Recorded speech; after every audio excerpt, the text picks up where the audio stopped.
The water shattered around her like liquid glass as Bryony surfaced, gasping for air that tasted of summer and reckless freedom. For one perfect moment, suspended between the cool embrace of the lake and the golden afternoon sun, she felt weightless, unburdened, alive in a way she hadn't felt since before her father's death, before the creditors came, before everything familiar crumbled to dust. She floated on her back, watching clouds drift across the endless blue, her dark hair fanning around her like ink spilled on silk. The old chemise she wore clung to her body, soaked through and entirely improper. But there was no one to see, no one to judge. This lake had been her sanctuary since childhood, hidden in the forest between her family's former estate and the neighboring lands. No one ever came here. That certainty lasted exactly 3 more heartbeats. The snap of a branch cut through the peaceful silence like a pistol shot. Bryony's body reacted before her mind caught up, legs kicking, arms flailing as she spun toward the shore. Her feet found the muddy bottom, water lapping at her collarbone, and she froze. A man stood at the edge of the lake. He was tall, broad-shouldered, dressed in riding clothes that probably cost more than her family's remaining possessions combined. Dark hair swept back from a face that would have been striking if not for the absolute stillness of his expression. He held the reins of a midnight black horse, and he was staring directly at her with eyes the color of winter storms. Heat flooded Bryony's face despite the cool water. She sank lower, crossing her arms over her chest, painfully aware of how the wet fabric revealed everything, concealed nothing. Her heart hammered against her ribs like a trapped bird. This is private property. His voice carried across the water, low and precise, with the cultured accent of old money and older titles. "You're trespassing." I know perfectly well whose property this is. The words escaped before she could stop them, sharp with a defensiveness born of humiliation. "I've been swimming in this lake since I was 7 years old." His eyebrow rose fractionally. "Have you indeed?" The Ashwell estate borders these woods. This lake was always considered common ground between the properties. My father and the old Duke had an understanding. A flicker of recognition crossed his features. "Ashwell. You're Cornelius Ashwell's daughter." It wasn't a question. Bryony's chin lifted despite her compromising position. "I am. Bryony Ashwell. And you must be the new Duke of Windmere. I understood you were in London for the season." I returned early. He made no move to leave, no gesture of gentlemanly discretion, simply stood there, studying her with an intensity that made her skin prickle beneath the water. "The old understanding, as you call it, ended when your father sold his estate to my predecessor 3 years ago. The lake is entirely within Windmere lands now. It has been since before my father's death." The words landed like stones in her chest. Of course her father had sold everything, including her childhood sanctuary, including even this small piece of peace. She should have known, should have checked before stripping down to her chemise and diving into water that no longer belonged to her family. "I apologize for the intrusion, Your Grace." Her voice came out steadier than she felt. "If you would be so kind as to turn around, I'll collect my things and leave immediately." He didn't move. "Your father's funeral was 3 weeks ago. I sent condolences, which were received with gratitude." Though Bryony couldn't remember seeing his name among the letters. There had been so many, and so few of them genuine. Most came from creditors wearing sympathy like a mask. "You're staying at the Ashwell cottage, the one your father retained.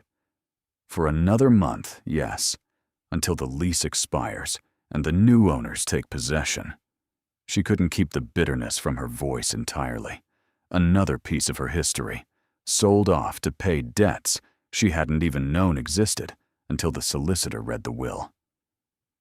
"Your Grace, I really must insist that you turn around." In a moment, he released the horse's reins, taking a step closer to the water's edge. "Tell me, Miss Ashwell, what are your plans after the cottage lease expires? I fail to see how that's any concern of yours. Humor me." She should refuse, should demand he show some decency and allow her to preserve what little dignity remained. But something in his gaze held her there, treading water in her ruined chemise, answering questions she had no obligation to answer. "I'll seek a position. Governess, most likely, or companion to an elderly lady. My education was thorough, even if my circumstances are reduced." The words tasted like ash, like surrender. "I have references from before my father's troubles began." "And your brother?" "Gilbert, isn't it? I recall he was involved with some investment scheme that went rather spectacularly wrong." Bryony's hands clenched beneath the water. "My brother's business affairs are not a topic I discuss with strangers, particularly strangers who refuse to observe basic propriety." That earned her an almost smile, a slight softening at the corners of his severe mouth. "You're quite bold for a woman caught trespassing in her undergarments. And you're quite rude for a duke who supposedly received an education in gentlemanly behavior." Silence stretched between them, broken only by the gentle lap of water against the shore and the distant call of songbirds. Then, impossibly, he laughed. It was a rusty sound, as if he'd forgotten how, but genuine nonetheless. "Miss Ashwell, I find myself in need of assistance with a rather delicate matter." He reached into his coat pocket, withdrawing something that glinted gold in the sunlight. "How would you feel about a temporary arrangement that might benefit us both considerably? I would feel that you've lost your mind. I'm standing in a lake in nothing but a wet chemise. We've known each other for approximately 4 minutes, and you're proposing some sort of arrangement." "Not proposing." His eyes met hers, sharp and calculating, and strangely desperate beneath the aristocratic composure. "Offering. There's a difference." Bryony stared at him, water dripping from her hair, her heart pounding for reasons that had nothing to do with cold. Every rational instinct screamed at her to refuse, to demand he leave, to salvage what remained of her dignity and forget this encounter ever happened. But dignity didn't pay debts. Pride didn't secure futures. And the alternative? The slow grinding poverty of a governess's life, the dependence on strangers' goodwill, the absolute erasure of everything she'd once been. That waited for her regardless. "What kind of arrangement?" The Duke of Windermere smiled, and it transformed his face from merely handsome to something far more dangerous. "The kind that requires you to attend a house party at Windermere Hall, as my guest, and, for all appearances, as my potential bride." The world tilted sideways. Bryony forgot the cold water, forgot her state of undress, and forgot everything except the impossibility of what he'd just said. "You cannot be serious. I assure you, Miss Ashwell, I have never been more serious about anything in my life." He tucked the gold object, a pocket watch, she now realized, back into his coat. "But perhaps we should continue this conversation once you're properly attired. I'll wait by the old oak.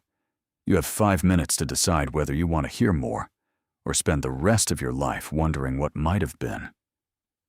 He turned then, finally showing her the courtesy of his back, and walked toward a massive oak tree some 50 yards distant. His horse followed without command, loyal as a shadow. Bryony stood frozen in the water, her mind racing faster than her shivering body could process. A duke, a house party, a pretend courtship. She had 5 minutes to decide her future. 4 minutes and 53 seconds later, she emerged from the lake, wrung out her hair, pulled her worn dress over her damp chemise, and walked toward the oak tree. She didn't look back. The Duke of Windermere stood with his back against the ancient oak, arms crossed, watching her approach with an expression that revealed nothing of his thoughts. Up close, away from the distorting shimmer of water, he was even more imposing than she'd first realized. At least 6 feet tall, with the lean, powerful build of a man who spent time on horseback rather than in drawing rooms. His face was all sharp angles and controlled intensity. Handsome in a way that felt almost aggressive, he was also, she noticed, younger than she'd expected. Perhaps 30, possibly a year or two less.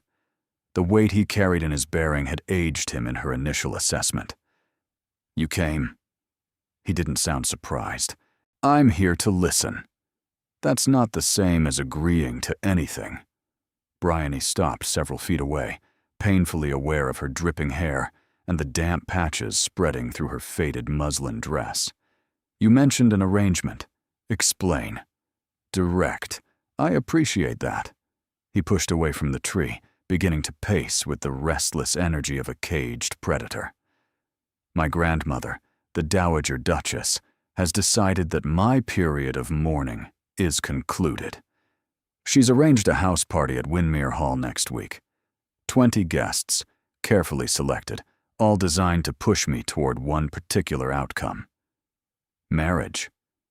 To Lady Venetia Ashby, specifically. The Earl of Pemberton's daughter. Beautiful, wealthy, connected.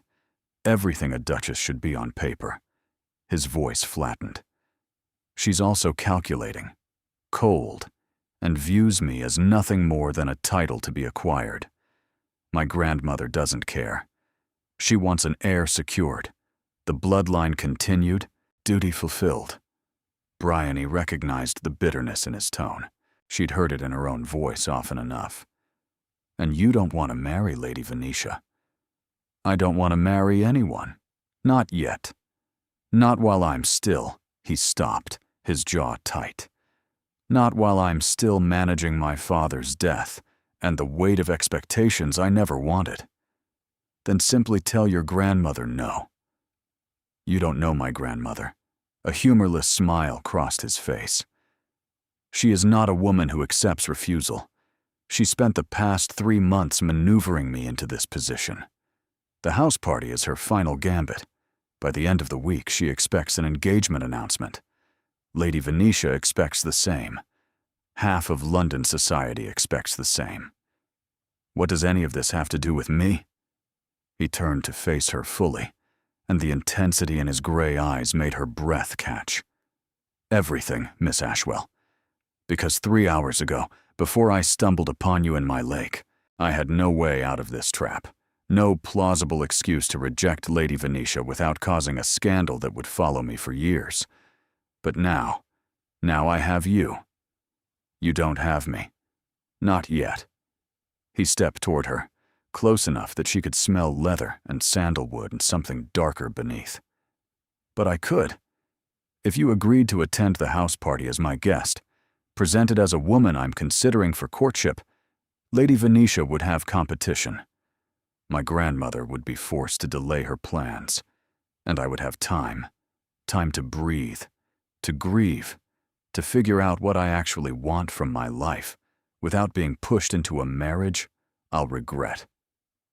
Bryony's mind raced through the implications.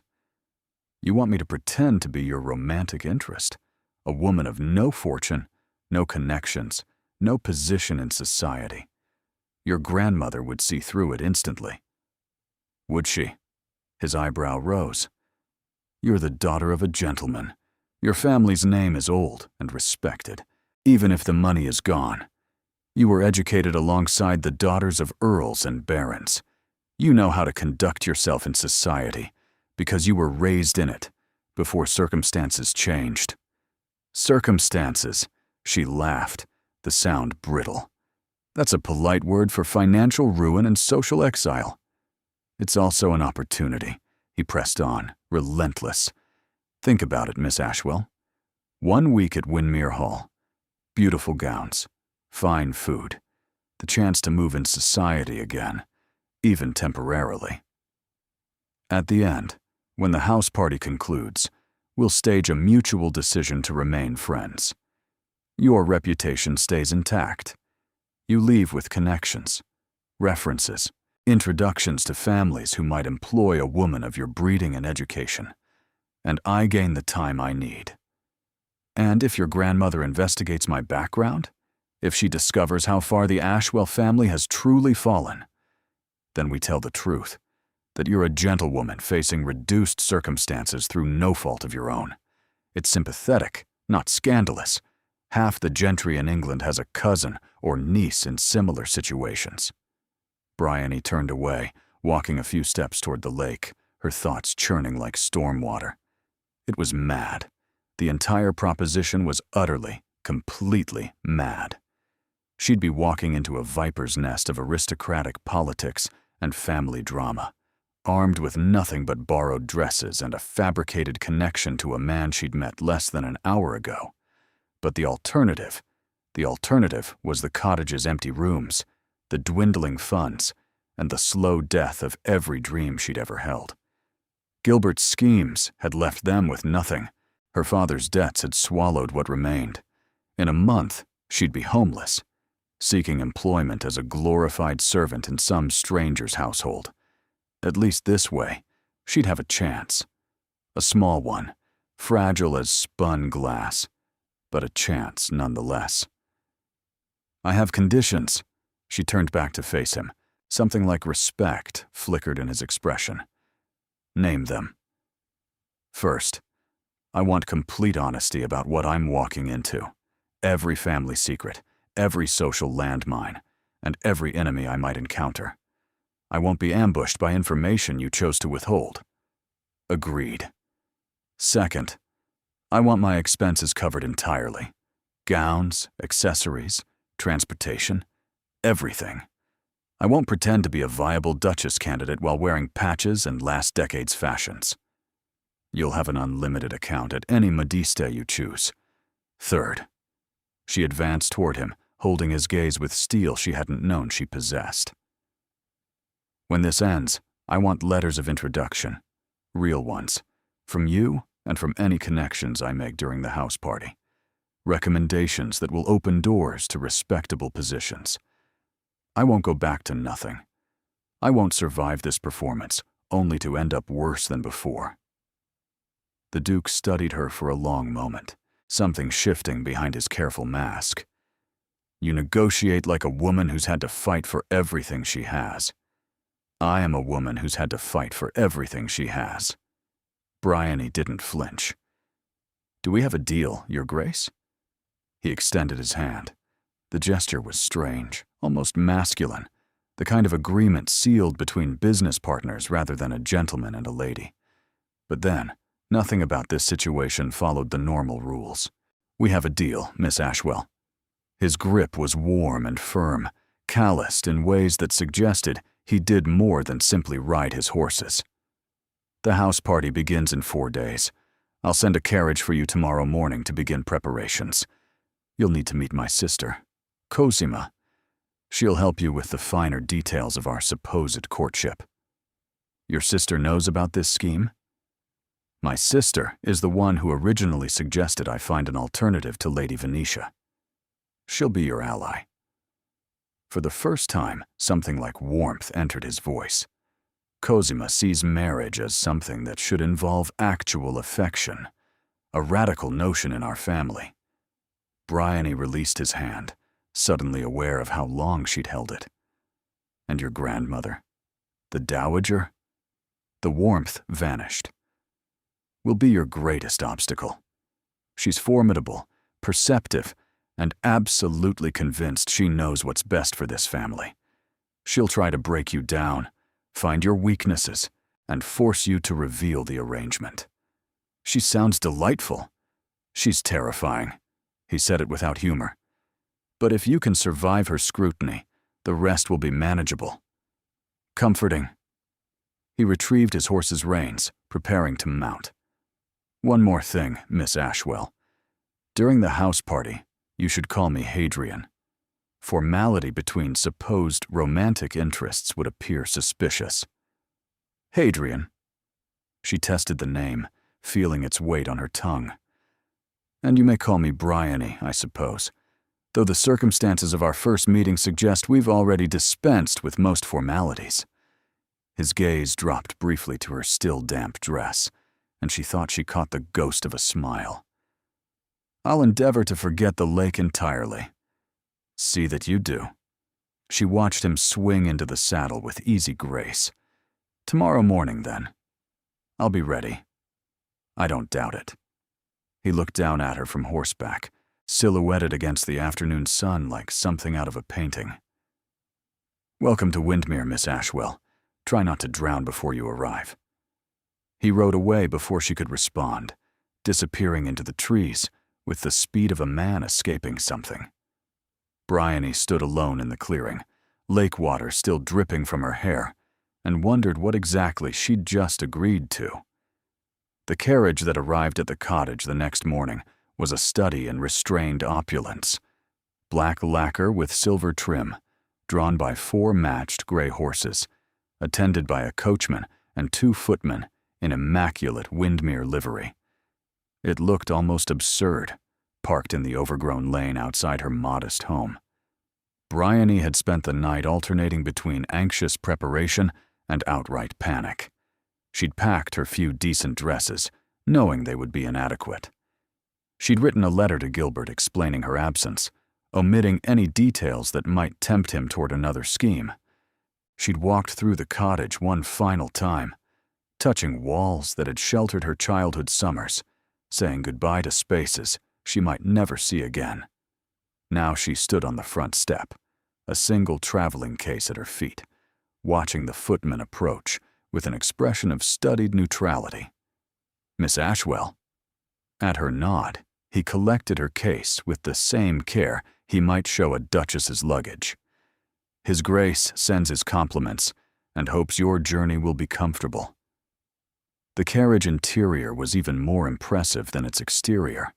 Velvet cushions in deep burgundy, curtains of cream silk, a small basket containing fruits, pastries, and a sealed note with her name written in bold, masculine script. She opened the note as the carriage began to move. "Miss Ashwell, your first test begins immediately. My sister Cosima will meet you upon arrival. Listen to everything she tells you. Trust nothing my grandmother says. And for your own sake, eat something before you reach the house. Windmere dinners are elaborate performances, and you'll need your strength." The journey took 3 hours, winding through countryside that grew increasingly dramatic as they traveled north. Rolling hills gave way to dense forests, which parted eventually to reveal glimpses of something massive on the horizon. Windmere Hall emerged from the landscape like a crown. Bryony's breath caught as the full scope of the estate came into view. The house was enormous, a sprawling edifice of honey-colored stone that seemed to glow in the afternoon light. Towers and turrets punctuated the roofline, and endless rows of windows glittered like watching eyes. Formal gardens spread before the main entrance, geometric patterns of hedge and flower that must have required an army of groundskeepers to maintain. This was where she would spend the next week, pretending to belong, pretending she might actually become mistress of all this impossible grandeur. The carriage pulled around the curved drive and stopped before the main entrance. Before the footman could reach her door, it flew open from the outside, and a young woman with tumbling dark curls and sparkling brown eyes thrust her head inside. "You're here, finally. I've been watching from the window for ages." She grabbed Bryony's hands and practically pulled her from the carriage. "I'm Cosima. Hadrian's told me everything." "Well, probably not everything. He's terrible at explaining. But enough. You're absolutely perfect. I knew it the moment I saw the carriage approaching. Come inside, quickly, before grandmother spots us from her lair." Bryony found herself swept through the massive front doors and into an entrance hall that could have contained her entire cottage several times over. Marble floors stretched in every direction. A grand staircase curved upward toward distant galleries. Portraits of stern-faced ancestors observed her passage with what felt like active disapproval. "Don't mind them," Cosima noticed her gaze. "The Sterlings have always been a gloomy lot. Hadrian's the worst of them, actually, though he's improved slightly since yesterday. Something about finding a mysterious woman swimming in his lake. Her eyes sparkled with mischief. I need every detail of that story, by the way. He's being infuriatingly vague. There's not much to tell. I was trespassing. He caught me. Now I'm here. Yes, but the trespassing was in your undergarments, wasn't it? Cosima grinned at Bryony's furious blush. I knew it. Hadrian turned absolutely scarlet when I pressed him about it. I haven't seen him blush since we were children. You're already doing wonders for him. They climbed the grand staircase, turned down a long corridor lined with more disapproving portraits, and finally stopped before a door painted soft green. Your rooms. Cosima pushed the door open with a flourish. The Jade Suite. I insisted. It has the best light and the prettiest view, and it's far enough from grandmother's apartments that she can't spy on you easily. Bryony stepped inside and felt her legs threaten to buckle. The suite was larger than any room she'd ever occupied. A sitting room with silk-covered furniture in shades of green and gold. An attached bedroom dominated by a canopied bed draped in embroidered fabric. A dressing room lined with mirrors and empty wardrobes waiting to be filled. Windows that stretched from floor to ceiling, overlooking gardens that seemed to extend forever. The modiste is coming this afternoon. Cosima settled onto a chaise, clearly prepared for an extended conversation. Madame Laurent, she's the best in 3 counties, and she owes our family several favors. You'll have a complete wardrobe by tomorrow evening. Ball gowns, day dresses, riding habits if you ride, everything you need. This is too much. Bryony's voice came out strange, overwhelmed. I can't accept all of this. You can, and you will. It's the arrangement. Cosima's voice softened, losing some of its bubbling energy. Bryony. May I call you Bryony? My brother explained the terms you negotiated. I want you to know that I think you were absolutely right to demand what you did. And I want you to know that I'm on your side. You don't even know me. I know my brother, which is better. Cosima curled her legs beneath her, looking suddenly younger, more vulnerable. Hadrian hasn't been himself since our father died 8 months ago. He just withdrew. Into duty, into work, into this shell of responsibility that doesn't let anything through. Grandmother's been using his grief against him, pushing Lady Venetia as the solution to everything. But Venetia is, she shuddered delicately. She's dreadful, actually. Cold as ice and twice as sharp. She'd make him miserable. And you think I won't? I think you're real. Cosima's brown eyes met hers directly. I've watched you for 5 minutes, and I already know more about who you are than I've learned about Venetia in 5 years of acquaintance. You're not pretending to be something you're not. You're not calculating every word. You're just here, present. And Hadrian needs that desperately, even if he doesn't know it yet.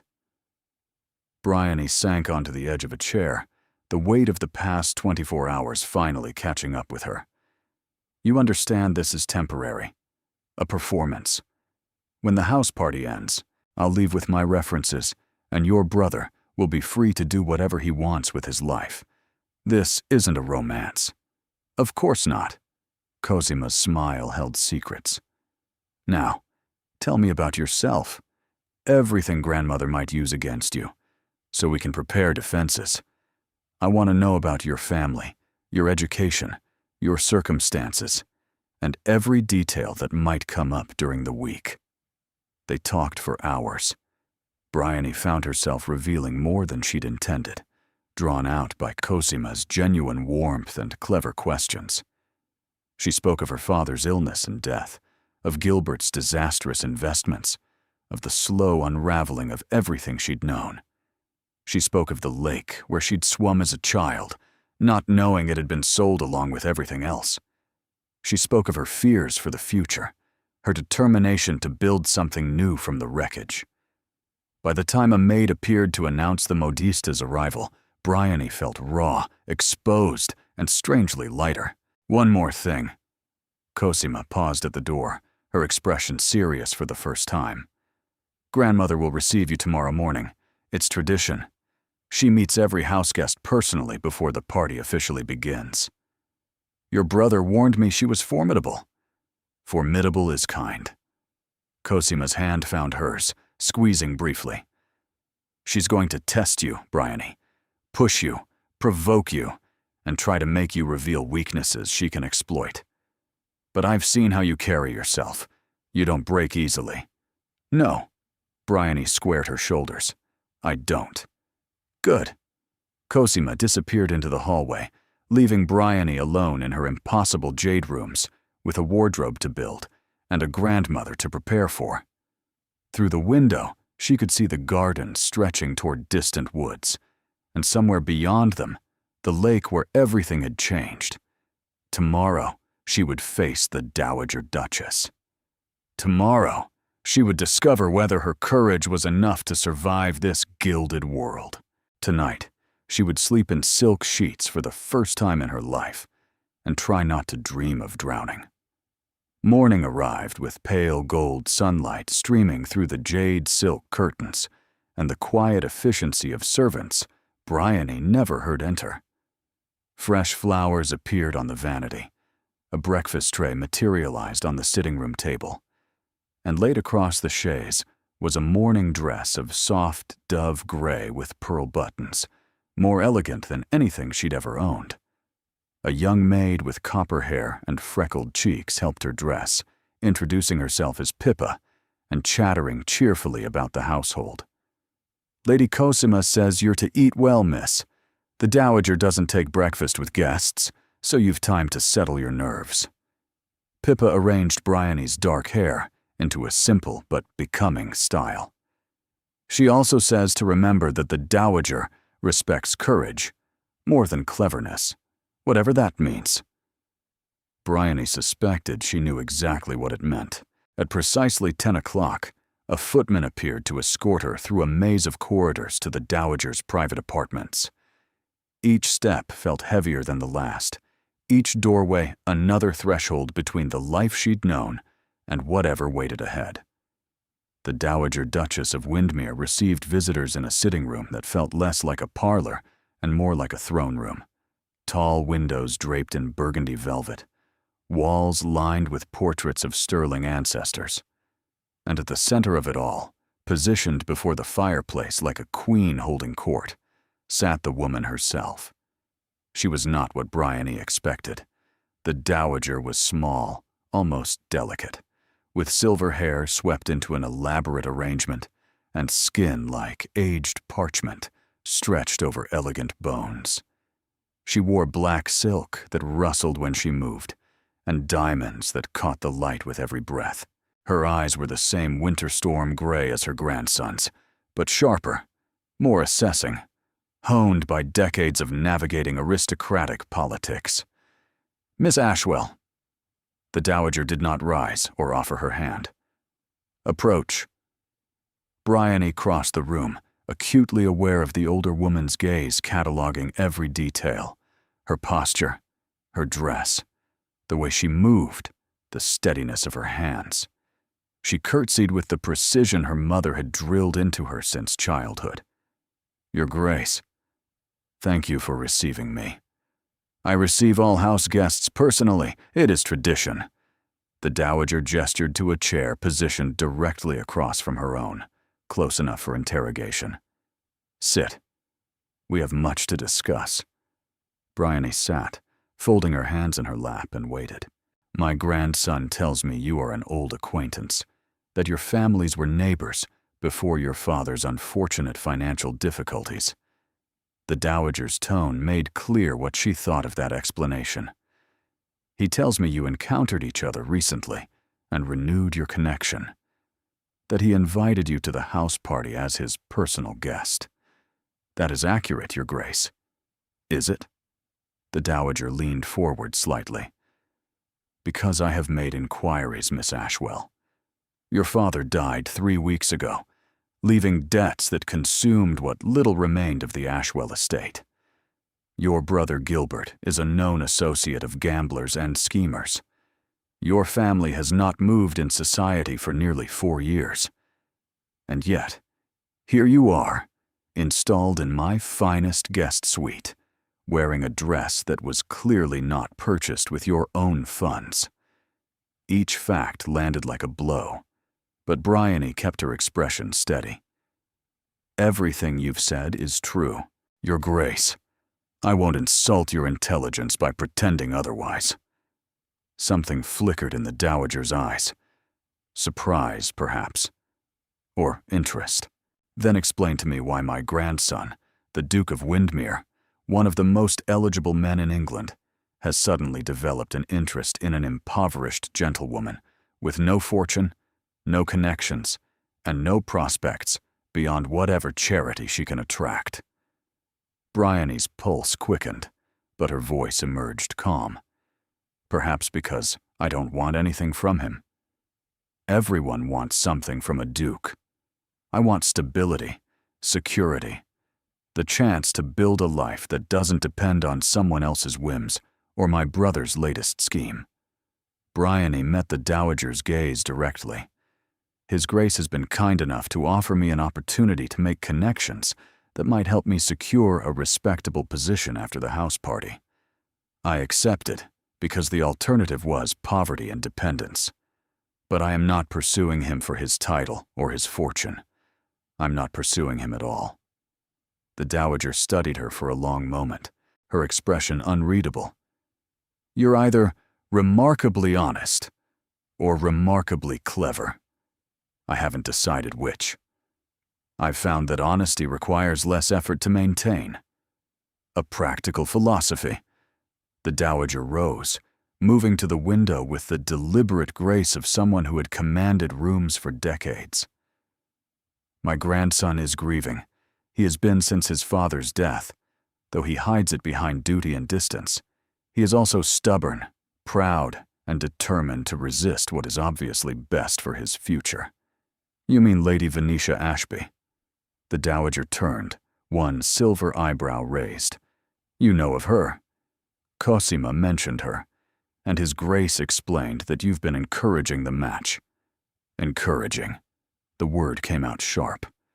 I have been attempting to save my grandson from himself. Hadrian would lock himself in his study until he's 40, if given the choice. Lady Venetia is everything a duchess should be. Wealthy, connected, trained from birth for the role. She would manage his household, produce heirs, and navigate society on his behalf. He would barely need to participate. Is that what you want for him? A wife who requires nothing of him? The question escaped before Bryony could stop it, and she immediately wished it back. But the dowager's expression shifted, something cracking beneath the imperious surface. What I want, the dowager said quietly, is for him to live. Not merely exist, but live. His father understood the difference. Edmund married for love despite my objections, and though I disapproved, I cannot deny that he was happy. Truly happy, until the illness took him. She turned back to the window. Hadrian has closed himself off from that possibility. He sees marriage as duty, connection as weakness. Lady Venetia would not challenge that. She would enable it. Bryony remained silent, uncertain how to respond. You, Miss Ashwell, are an unknown variable. The dowager faced her again, her gaze piercing. You have no pedigree to recommend you, no fortune to tempt him, nothing but whatever qualities exist beneath that composed exterior. You are either exactly what you appear to be, a desperate woman grasping at opportunity, or you are something else entirely. Something that might actually reach him. I'm not trying to reach him, Your Grace. This is a temporary arrangement, a week's performance, nothing more. So you say. The dowager moved toward her, stopping close enough that Bryony could smell lavender, and something sharper beneath. One more thing. If you hurt him, if you manipulate his grief for your own advantage, if you give him hope only to crush it, I will ensure you never recover. I have spent 50 years building influence in this society. I can use it to protect, or I can use it to destroy. I understand, Your Grace. Do you? The Dowager's eyes bored into hers. I wonder. You carry yourself like a woman who has already lost everything. But there are always deeper losses waiting. Remember that. She moved toward the door, and Bryony understood the audience was concluded. But the Dowager paused at the threshold, her hand on the frame. Dinner is at 8.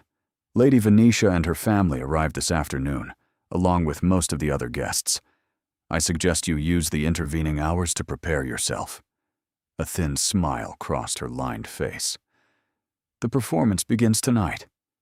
She swept out, leaving Bryony alone in the throne room with her racing heart and the unsettling realization that she'd been given both a warning and something else entirely.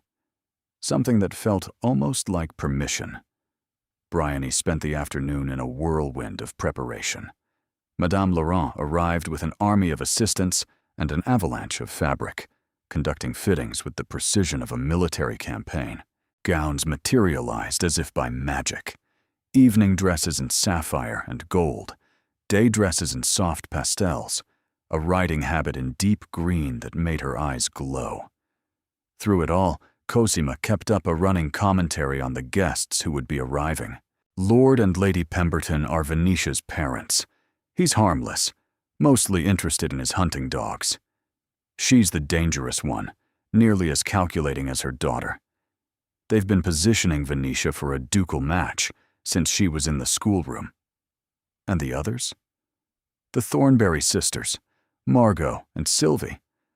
Old family friends, mostly harmless gossips. Sir Rupert Crane and his wife, political connections grandmother cultivates. The Belmont family, including their son Marcus, who's been sniffing around Venetia himself, though she won't give him the time of day, now that a duke is in her sights. Cosima ticked them off on her fingers. And various assorted cousins, minor nobility, and social climbers filling out the numbers. A viper's nest. An accurate description.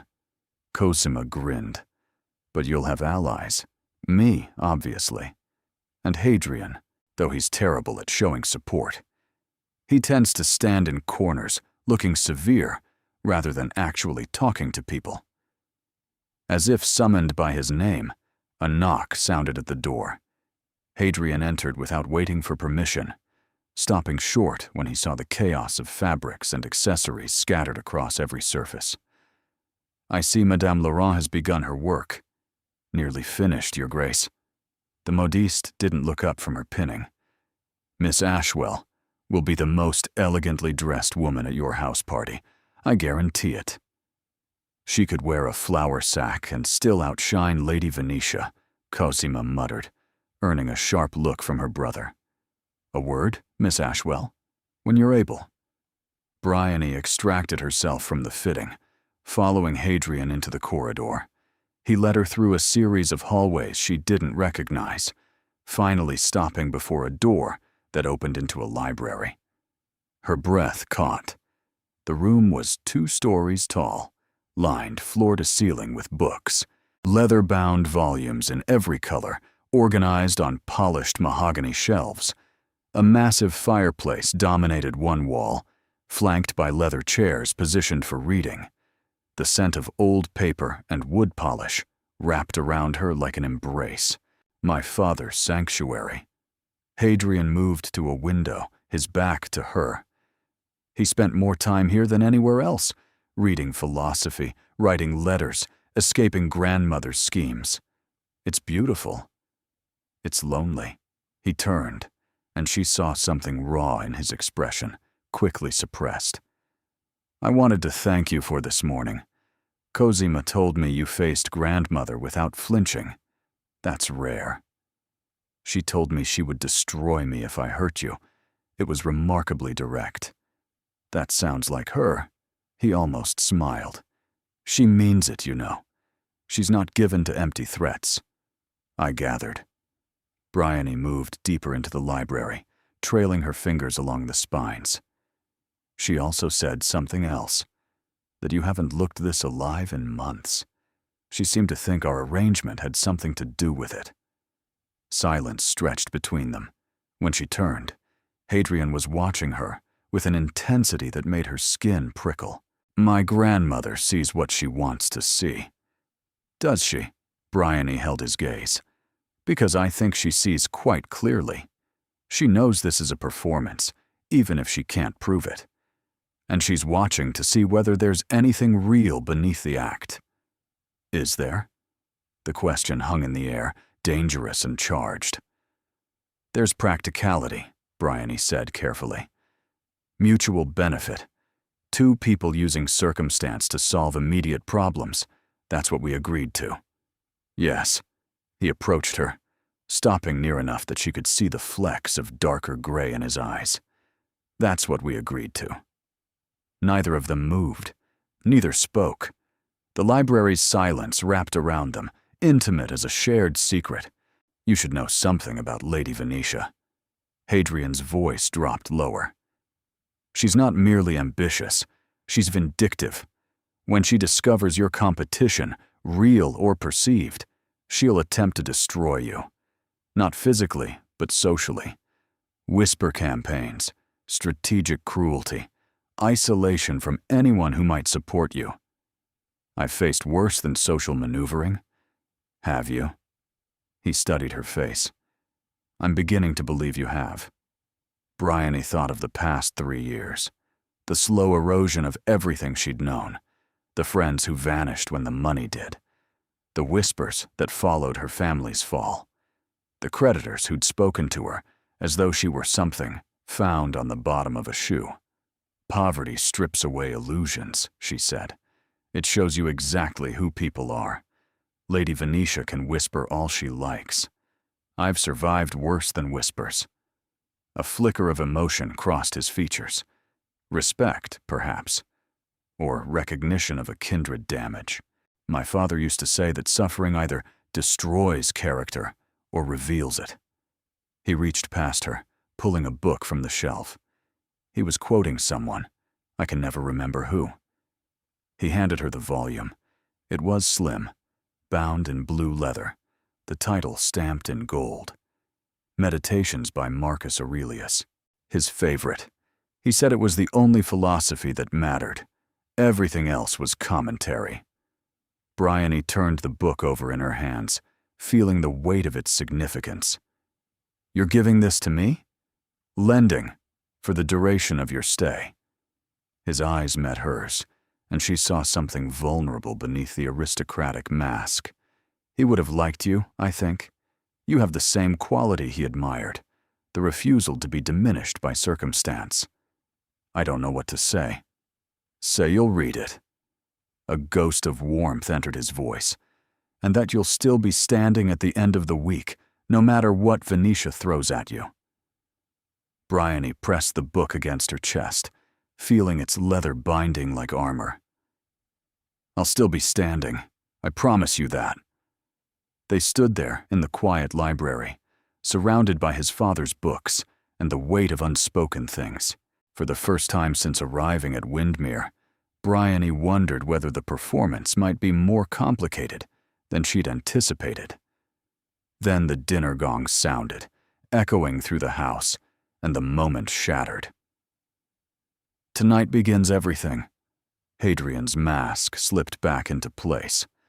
Lady Venetia will assess you immediately. Grandmother will watch your every move. The other guests will form opinions within minutes of meeting you. Then I suppose I should go make myself presentable. Bryony moved toward the door, then paused. Hadrian? He looked up, surprised by the use of his name. Thank you. For the book. For the warning. For all of it. Something flickered across his face, too quick to identify. Don't thank me yet. The performance hasn't even started. The sapphire gown was a weapon. Bryony understood that the moment Pippa finished fastening the last button, and she turned to face the mirror. Madame Laurent had outdone herself.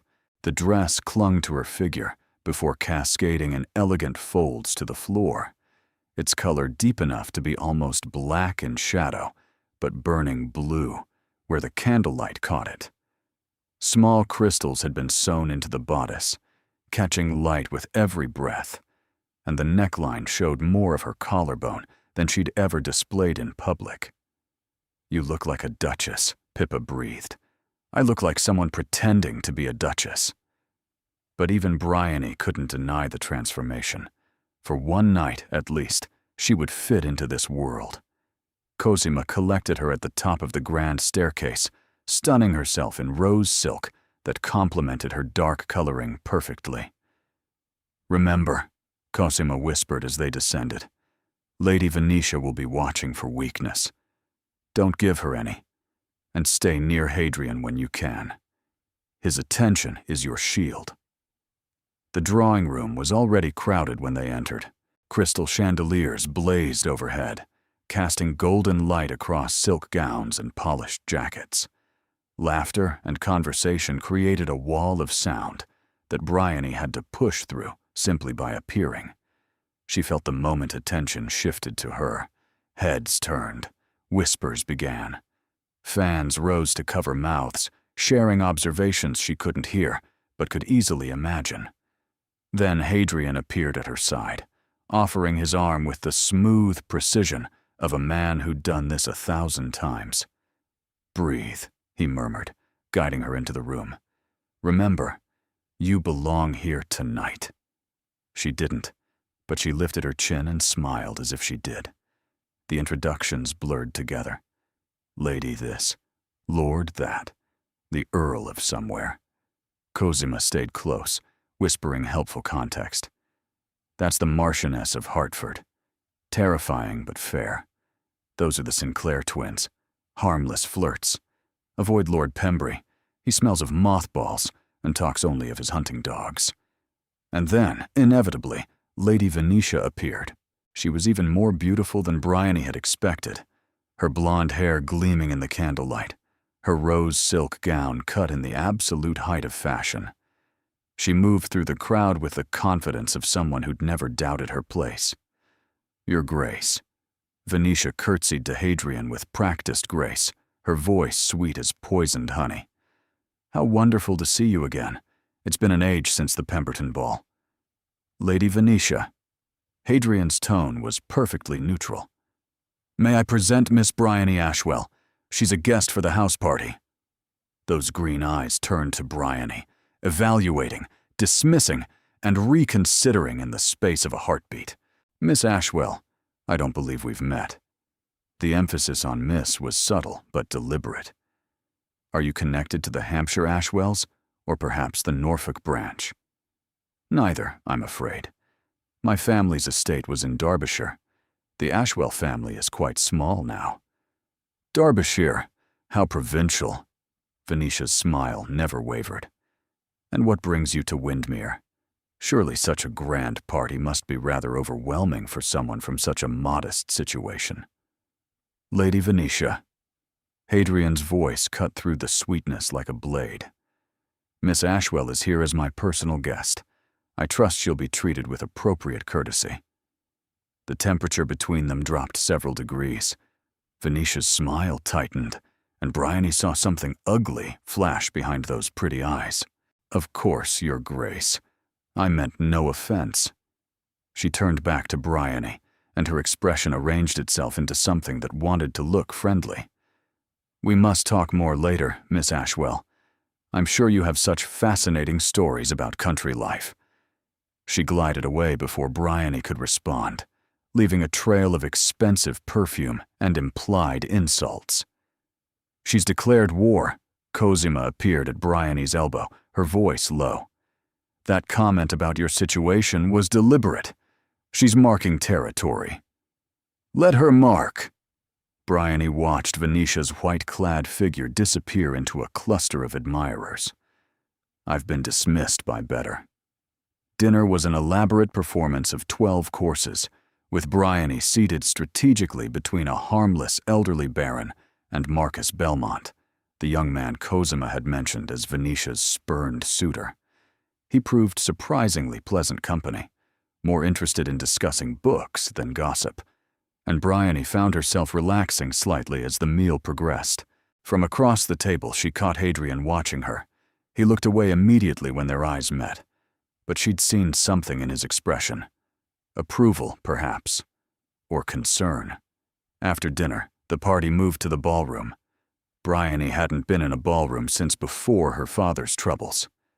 The Windmere Ballroom was magnificent, all gilded mirrors and towering windows, with an orchestra already playing something elegant. Couples began to form for the first dance, and she found herself standing alone at the edge of the floor, suddenly uncertain.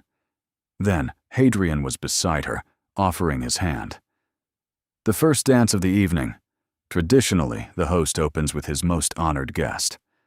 I'm hardly your most honored guest. Tonight you are. His eyes held hers with unsettling intensity. May I have this dance, Miss Ashwell? She placed her hand in his, and they took the floor. The waltz began, and everything else faded.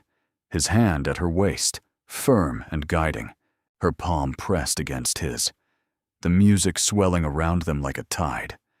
She was aware of watching eyes, of Venetia's fixed smile, of the dowager's assessing gaze from her position by the wall. But mostly, she was aware of him. You're thinking too hard, Hadrian murmured as they turned. Stop counting and simply move. I'm not counting. You're doing something. Your shoulders are rigid as boards. Perhaps because the entire room is staring at us and waiting for me to make a mistake. Then disappoint them?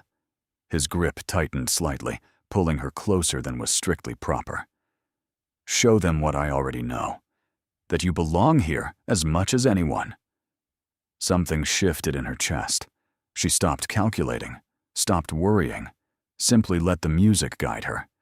They moved together with surprising grace, turning and sweeping across the floor, and she felt almost weightless. Better, he said quietly. Much better. The dance ended too soon. He released her with a formal bow, and the spell broke. But something lingered, a warmth in her chest, an awareness of how his hand had felt at her waist. The next hour passed in a blur of dances and conversation. Marcus Belmont claimed her for a quadrille. Sir Rupert discussed parliamentary matters she barely understood. The Thornberry sisters cornered her with questions about fashion that she answered as vaguely as possible. Through it all, she felt Hadrian's awareness tracking her across the room. Whenever she looked up, he was there, watching from whatever conversation he was supposedly engaged in. And whenever she looked up, Venetia was watching too. The confrontation came during a break between dances. Bryony had stepped onto the terrace for air, the cool night a relief after the ballroom's heat. She was alone for precisely 30 seconds before Venetia emerged from the shadows. Miss Ashwell, how fortunate. I was hoping for a private word. Bryony turned, her spine straightening instinctively. Lady Venetia, are you enjoying the evening? Immensely. Venetia drew nearer, and the sweetness in her voice curdled into something sharper. Though I confess I'm curious about your sudden appearance. The Duke has never mentioned you before. No one in society has heard of you. And yet here you are, installed as his honored guest, dancing with him before the entire company. His Grace and I are old acquaintances. Our families were neighbors. Were they? How convenient that this old acquaintance should resurface just as his grandmother is arranging a very advantageous match. Venetia's eyes glittered in the moonlight. It almost seems calculated. If you're suggesting, I'm not suggesting anything. Venetia cut her off, all pretense of friendliness abandoned. I'm observing. And what I observe is a desperate woman from a ruined family grasping at an opportunity far above her station.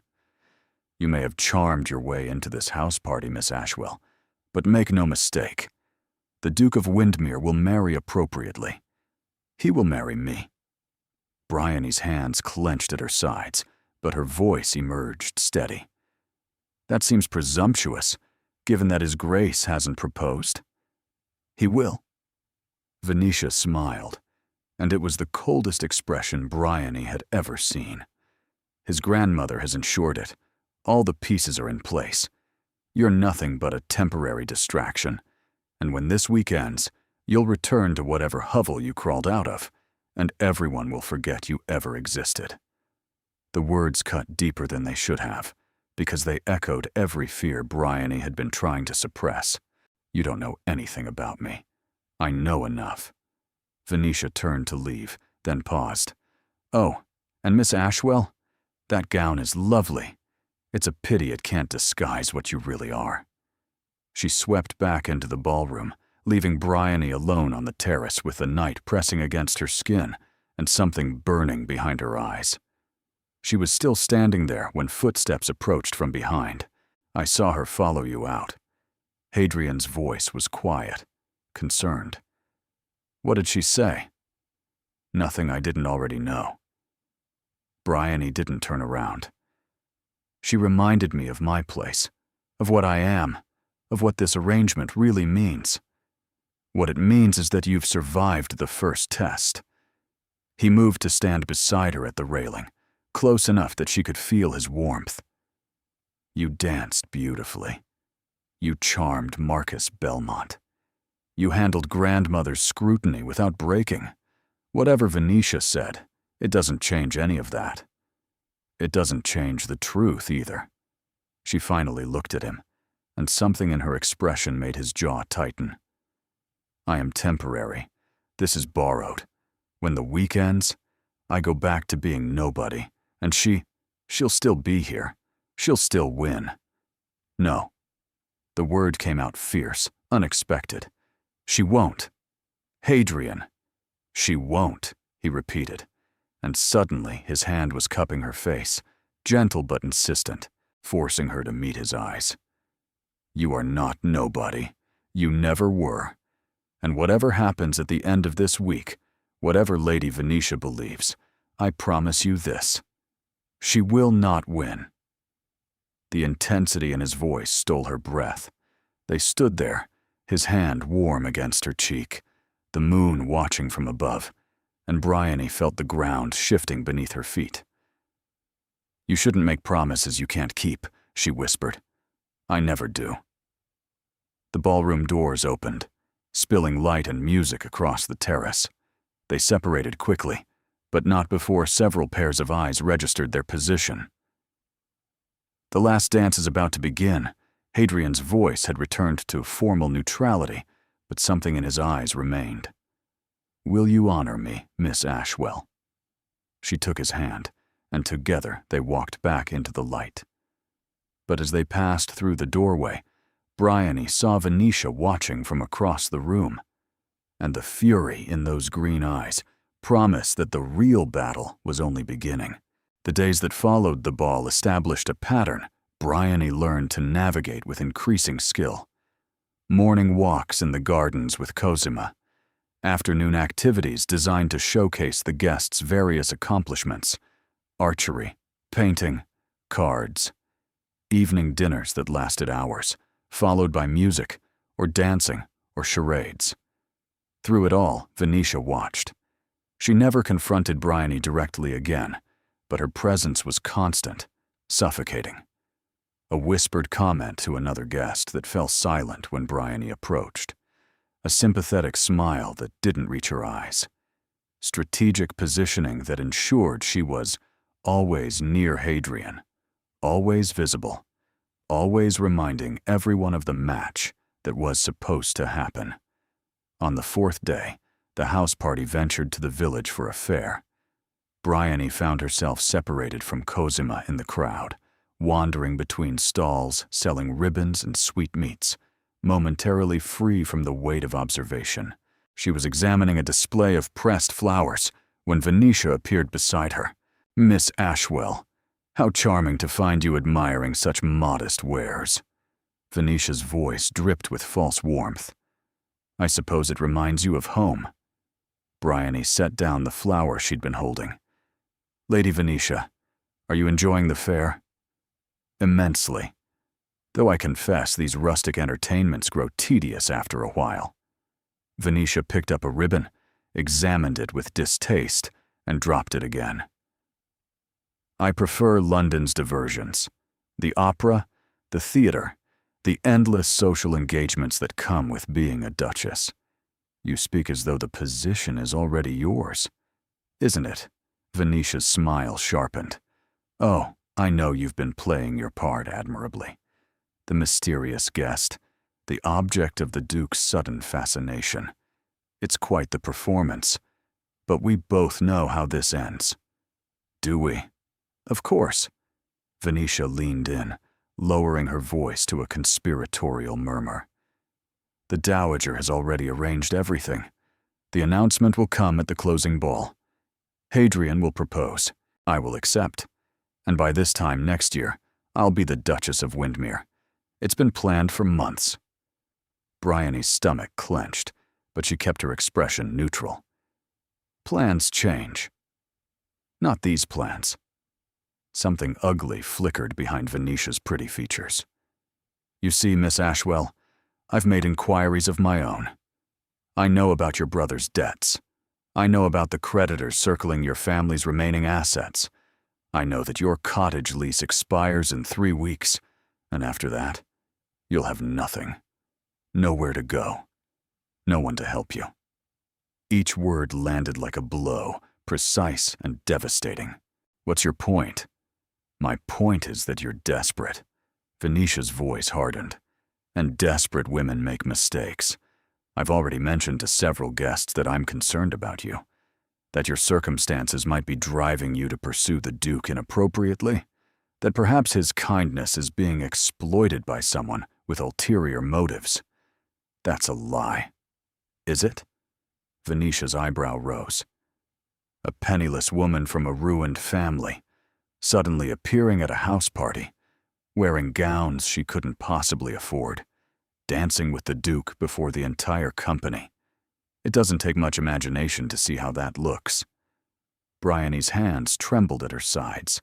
Hadrian knows the truth. He invited me here. Hadrian is grieving and confused. He's clinging to anyone who seems different from the expectations he's drowning in. But grief fades, Miss Ashwell. Confusion clears. And when it does, he'll see exactly what you are. Venetia's smile turned poisonous. A temporary distraction, a charity case, a woman so far beneath him that this entire charade is almost embarrassing to witness. The words cut deeper, because they echoed every fear Bryony had been trying to suppress since the moment she'd agreed to this arrangement. You don't know anything about what I am. I know everything that matters. Venetia adjusted her gloves with deliberate casualness.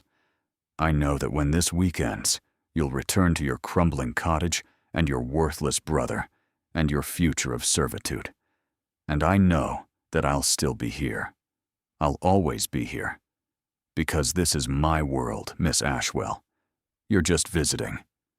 She swept away before Bryony could respond, disappearing into the fair's crowds with the practiced grace of someone who had already won. Bryony stood frozen among the ribbon stalls and flower displays, her chest tight with something that felt dangerously close to tears. Everything Venetia had said was true. Every cutting observation reflected the reality Bryony had been trying to ignore. This was temporary, borrowed, a fantasy that would evaporate the moment the house party ended. She was still standing there when Cosima found her. Bryony, what's wrong? You look like you've seen a ghost. Nothing. The word came out hollow. I just need some air. You're already outside. Then I need different air. Bryony pulled away from Cosima's concerned touch. Please, I just need a moment alone. She walked away before Cosima could stop her, leaving the fair behind, heading toward the woods that bordered the village. She didn't know where she was going. She only knew she couldn't stay there, couldn't keep performing, couldn't pretend for another moment that any of this was real. Venetia's words echoed in her mind, relentless and cruel. A temporary distraction, a charity case, a woman so far beneath him. The worst part was that she couldn't argue, because Venetia was right. She was all of those things. And no amount of sapphire gowns or moonlit dances could change the fundamental truth of what she was. Nobody. She didn't know how long she walked. The woods swallowed her, cool and green, and mercifully silent. Eventually, she found herself at a small clearing where a stream burbled over smooth stones, and she sank onto a fallen log, her head in her hands. This was madness. The entire arrangement was madness.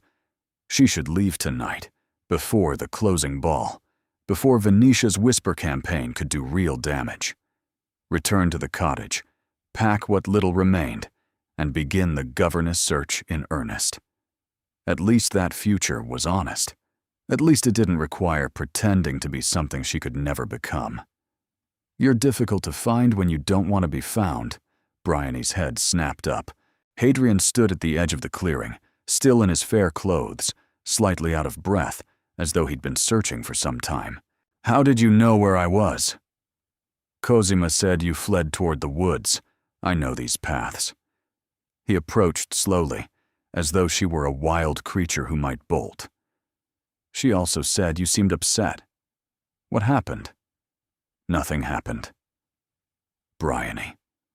Her name on his lips, soft and concerned, nearly undid her. "Tell me." "Lady Venetia happened." The words escaped before she could stop them.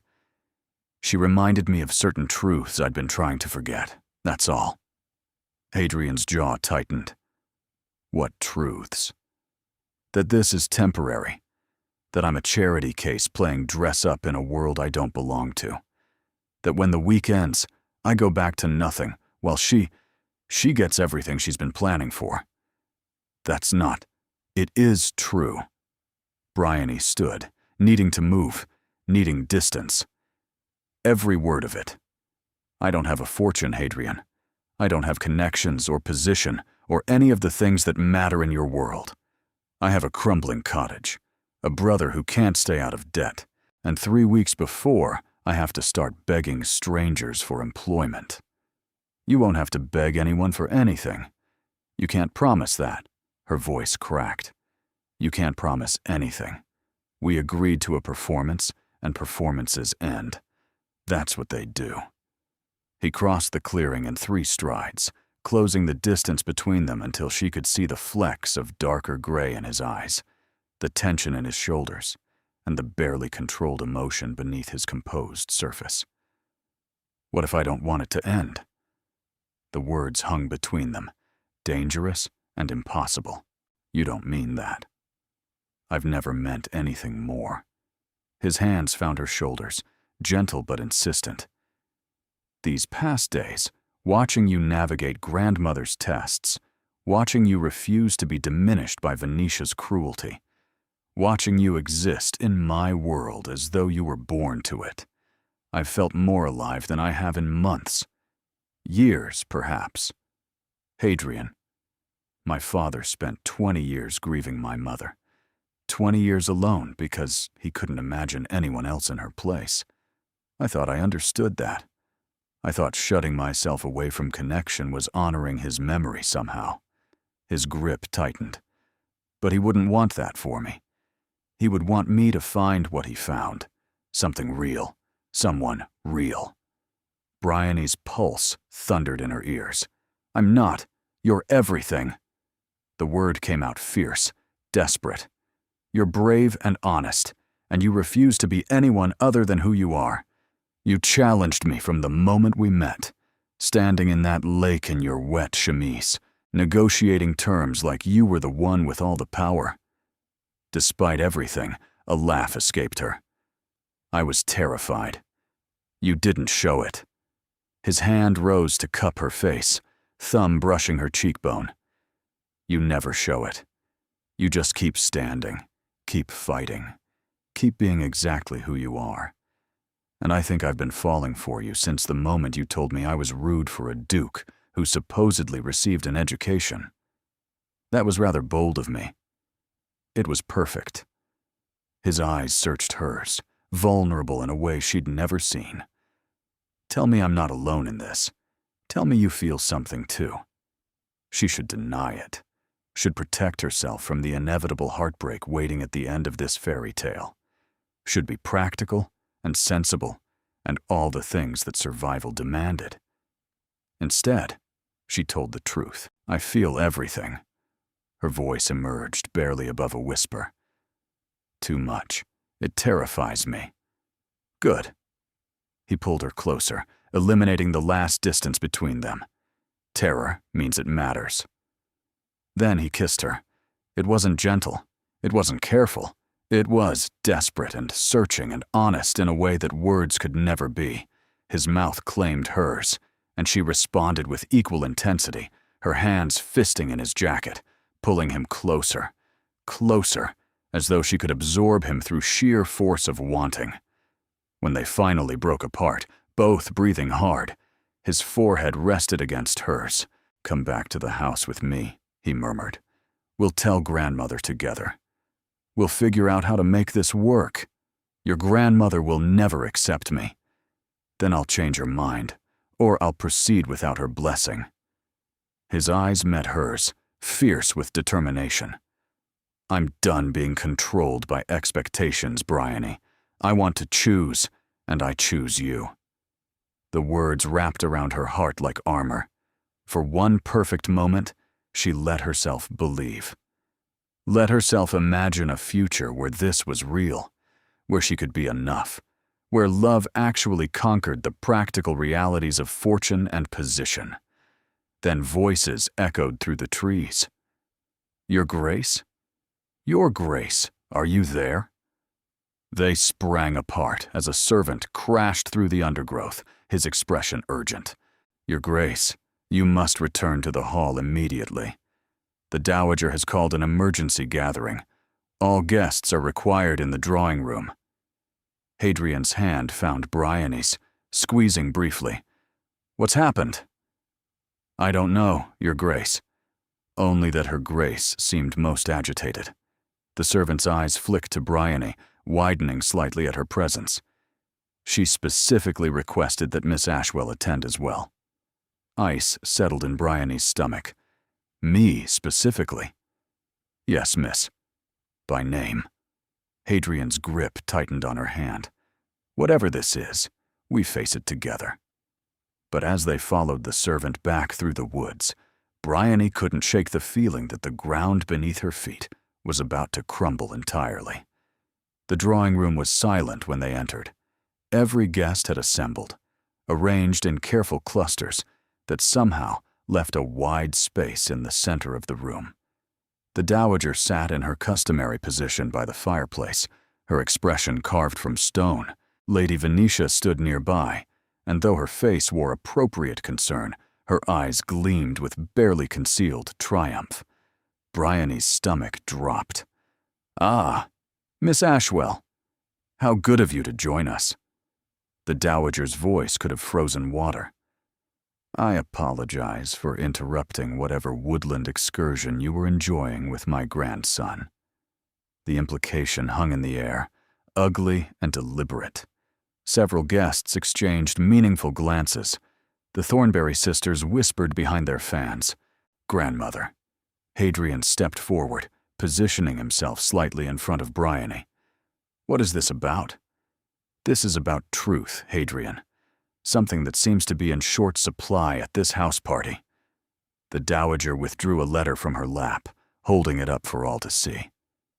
"I received correspondence this afternoon from a Mr. Felix Swinton.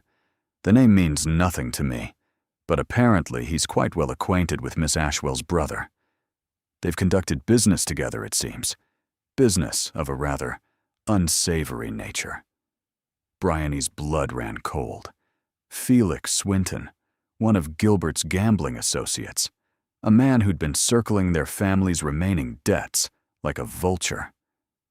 "What kind of business?" Lady Pemberton asked, her voice eager.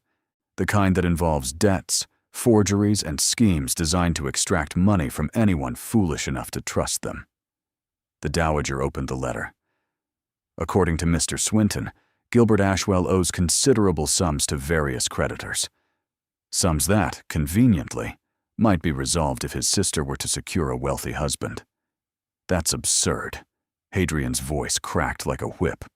Whatever debts her brother may have are not Miss Ashwell's doing. Are they not? The Dowager's eyes fixed on Bryony. Mr. Swinton seems to believe Miss Ashwell was quite aware of her brother's scheme, that in fact, she volunteered for this arrangement specifically to clear their family debts. That's a lie. Bryony stepped forward, her heart pounding. I never spoke to Felix Swinton in my life. I don't know what he's told you, but he tells me you were desperate. The Dowager cut her off. That your family's situation was so dire, you would do anything to secure fortune and position. That you've been manipulating my grandson's grief to insinuate yourself into his affections. Grandmother, enough. Hadrian's voice shook with barely controlled fury. I invited Miss Ashwell here. I pursued her, not the other way around. Whatever lies this Swinton person has concocted, are they lies? The Dowager stood, her small frame somehow dominating the entire room. Miss Ashwell, look me in the eye and tell me that your brother has debts.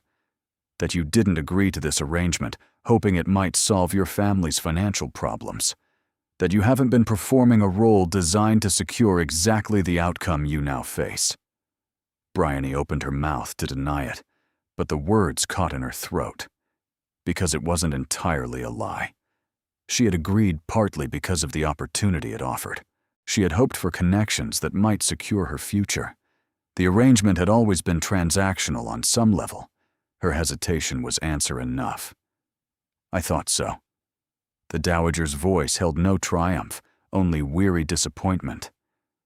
Lady Venetia warned me that something was amiss. I should have listened sooner. Venetia's expression remained perfectly sympathetic, but her eyes glittered with victory. Grandmother, this changes nothing. Hadrian moved to stand beside Bryony. Whatever the circumstances of our introduction, my feelings are real. Her character is real. A letter from some opportunist doesn't erase what I've come to know. What you've come to know? The Dowager laughed bitterly. You've known her for less than a week. You're grieving, vulnerable, and desperate for something to feel other than pain. She saw that and exploited it. That's not, Bryony started. Isn't it? The Dowager turned to face her directly. Tell me honestly, Miss Ashwell, when you agreed to come here, was it because you genuinely cared for my grandson? Or was it because you saw an opportunity to escape your circumstances? The room held its breath. Bryony looked at Hadrian, saw the desperate hope in his eyes, and felt something shatter inside her, because she couldn't lie. Not to him. Not about this. It was both, she whispered. At first, it was the opportunity. But then, you developed feelings. The Dowager's voice dripped with scorn. How convenient, how perfectly timed. It's the truth. Truth? The Dowager gestured at the assembled guests. The truth is that you're a fortune hunter in a borrowed gown, and everyone in this room can see it. The truth is that my grandson deserves better than a schemer who uses grief as a gateway to wealth. The truth, Miss Ashwell, is that you don't belong here. You never did. The words landed like physical blows. Bryony felt them strike bone, felt something inside her crumple and collapse. I'll leave tonight. Her voice emerged, hollow, unfamiliar. You won't have to endure my presence any longer. Bryony, no. Hadrian grabbed her arm. Don't let her. She's right. Bryony pulled free, unable to meet his eyes. About all of it. I should never have come here. I should never have agreed to any of this. Please, I'm sorry. She finally looked at him, and the pain in his expression nearly destroyed her. I'm so sorry. She walked out of the drawing room with as much dignity as she could manage, leaving behind the whispers and the judgment and the man she'd been foolish enough to love. In her room, she packed with trembling hands. The beautiful gowns stayed. The jewelry stayed. She took only what she'd arrived with, plus the Marcus Aurelius that Hadrian had given her. She couldn't leave that behind. Even now, she couldn't leave that behind. The carriage was waiting within the hour. The dowager had arranged it with brutal efficiency. As Bryony climbed inside, she allowed herself one final look at Windermere Hall. Somewhere in that massive house, Hadrian was fighting battles she couldn't help him win. Somewhere, Venetia was celebrating her victory. Somewhere, the life Bryony had briefly glimpsed was closing its doors forever. The carriage pulled away, and she didn't look back again. The cottage felt smaller than ever. Bryony stood in the doorway, her single traveling case at her feet, and tried to remember why she'd ever thought this place was home. The walls pressed close. The furniture sagged with decades of use. Everything smelled of dust and disappointment. Gilbert found her there an hour later, still standing in the doorway, unable to make herself move further inside. "Bryony? What happened? I thought you were at some grand house party." It ended early. She finally stepped inside, setting down her case. "Did you send Felix Swinton to write letters about me?" Gilbert's expression flickered with guilt. "I don't know what you're— Don't lie to me." Her voice emerged flat, exhausted. "The dowager received a letter detailing your debts, your schemes, your plans to use me to secure fortune. It destroyed everything." "I was trying to help." Gilbert ran his hands through his hair. "Swinton said if you married rich, our problems would disappear. I thought maybe if the Duke knew how desperate things were, he'd feel obligated to—" "To what? Marry me out of pity?" Bryony laughed, the sound brittle. "You absolute fool. You ruined the one chance I had at something real." "Real?" Gilbert's brow furrowed. "I thought you said it was just an arrangement, a performance." It was. She sank into a chair, suddenly unable to stand. "Until it wasn't." Gilbert was silent for a long moment. "You actually care about him?" "It doesn't matter now." Bryony stared at the empty fireplace. "It's over. The dowager believes I'm a fortune hunter. The other guests will spread that story throughout society. Any hope I had of securing decent employment is gone. I'm sorry." Gilbert knelt beside her chair, and for once, his expression held genuine remorse. "I didn't think. You never do." The next 3 days passed in a blur of nothing. Bryony went through the motions of existing. She helped prepare meals she couldn't taste. She read books she couldn't remember.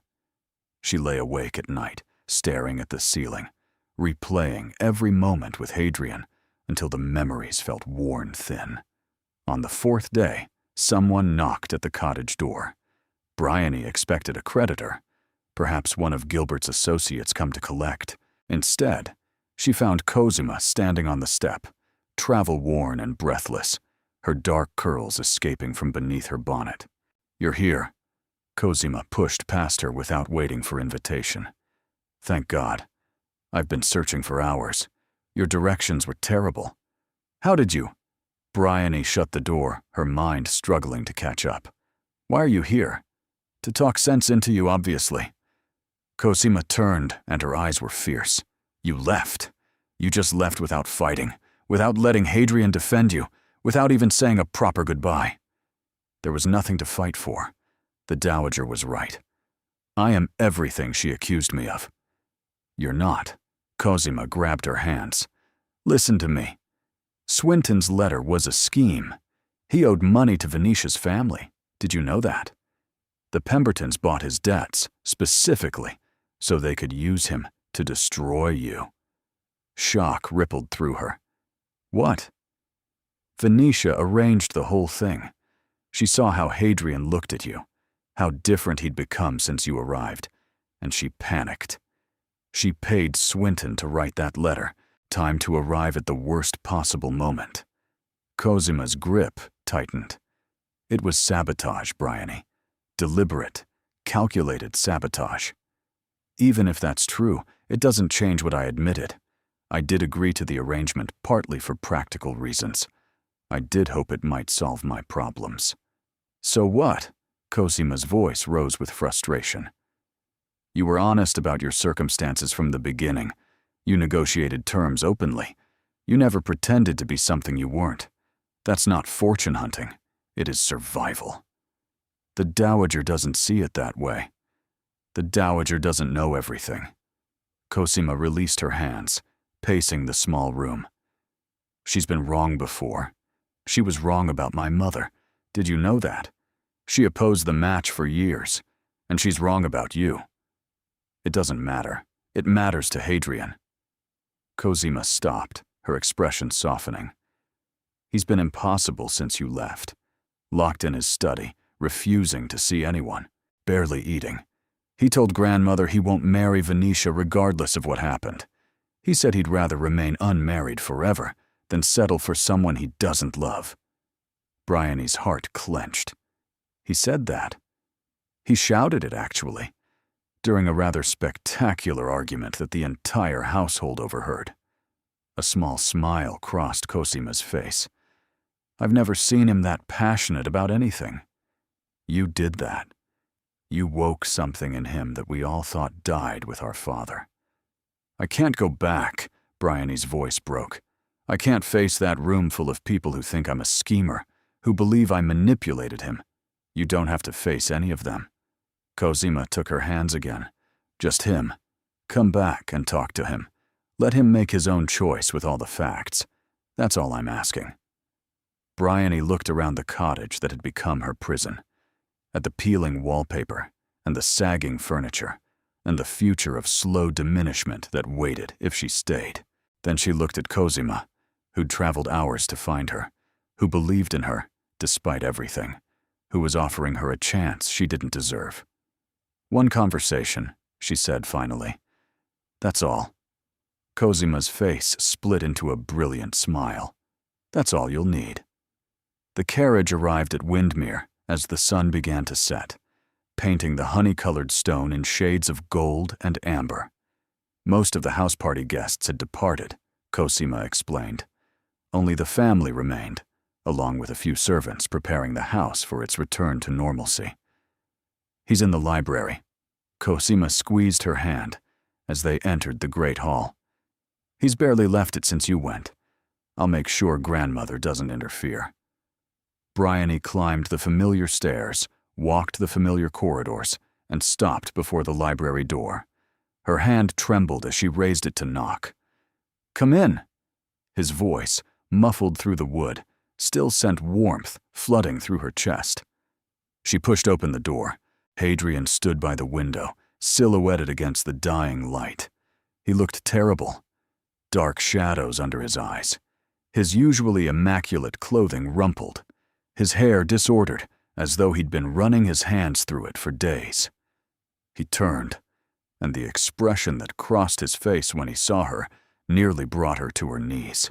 Bryony. Her name emerged like a prayer. You came back. Cosima convinced me.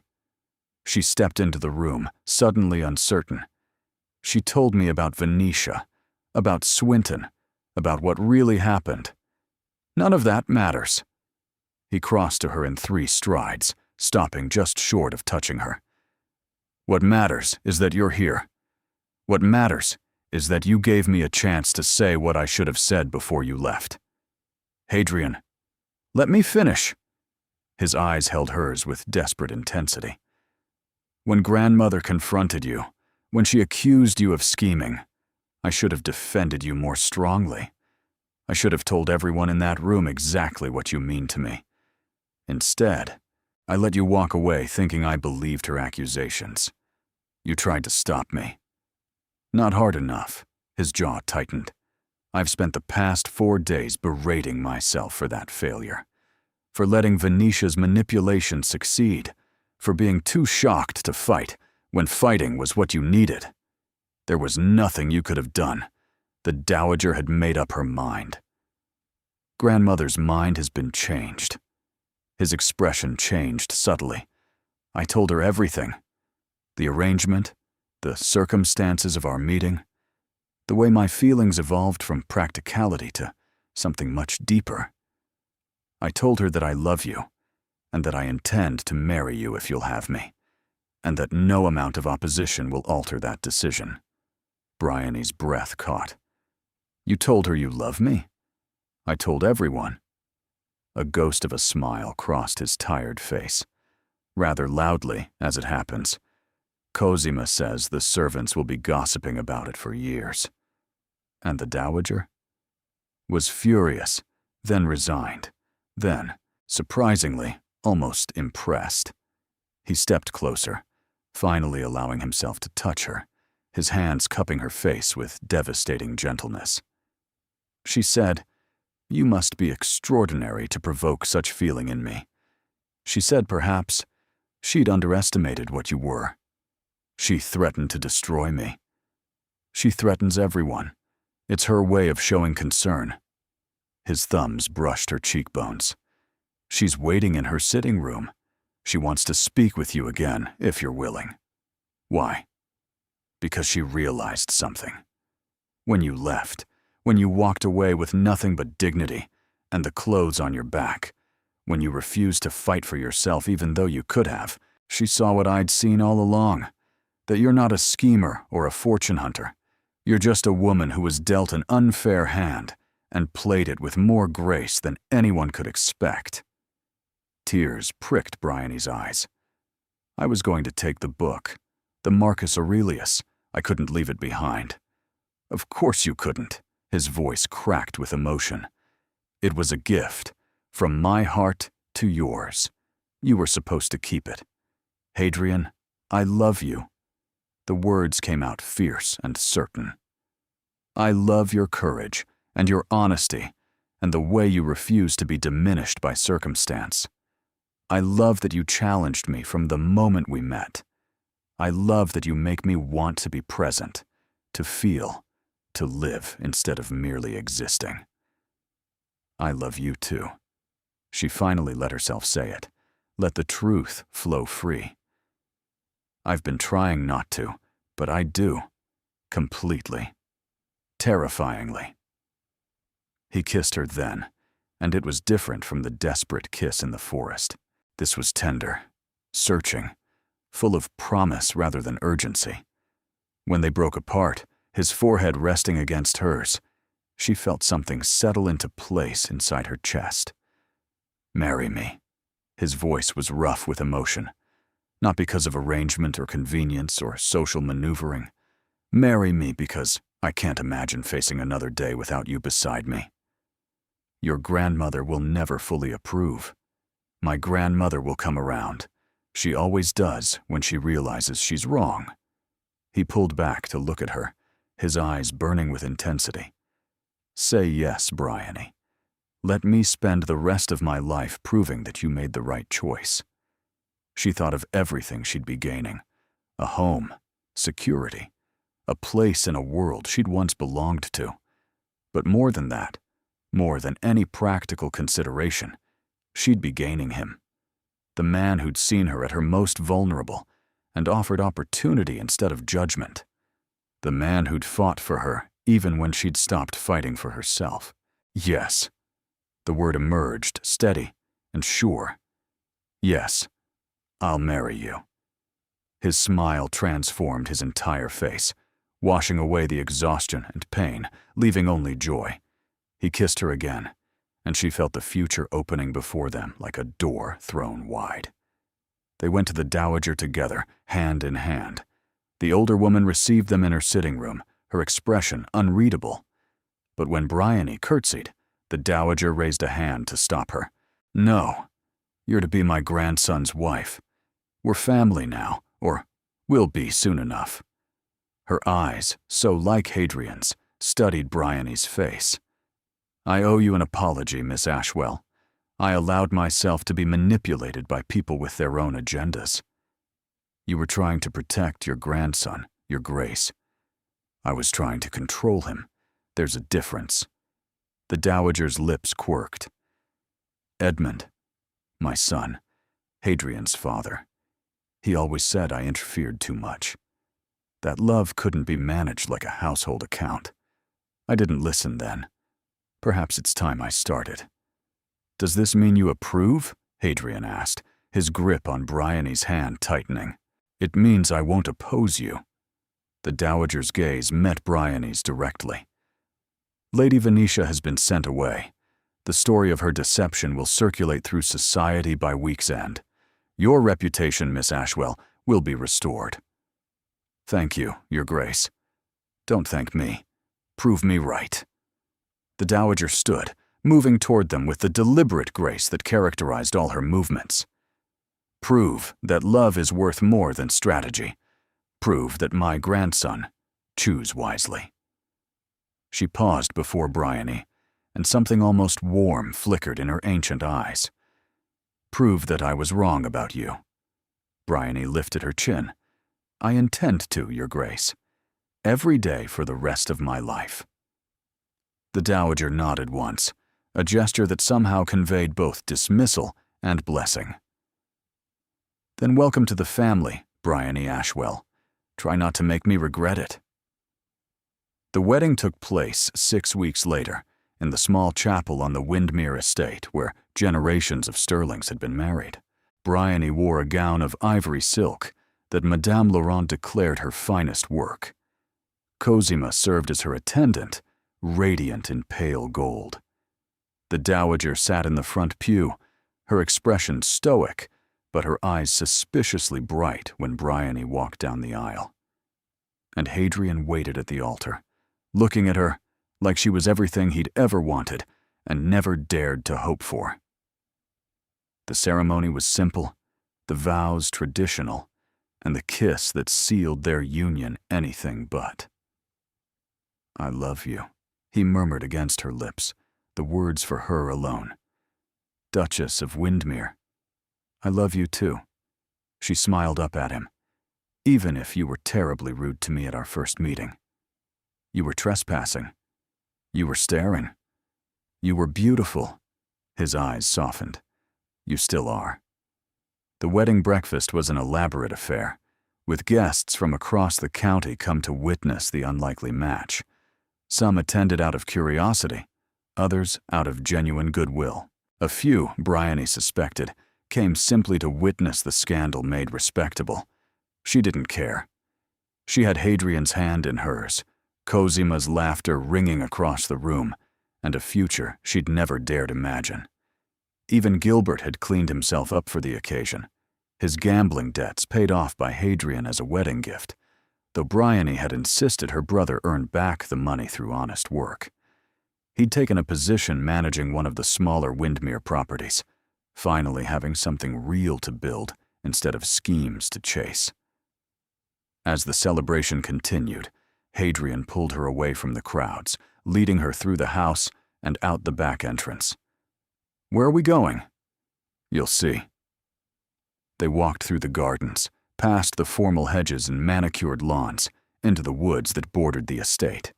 The path was familiar now, and when they emerged at the lake, Bryony's breath caught.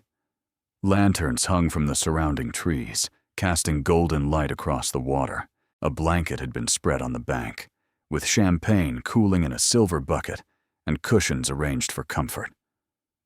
"Our beginning," Hadrian said softly. "I thought we should celebrate it properly." Bryony turned to face him, overwhelmed by the gesture. "You remembered." "How could I forget?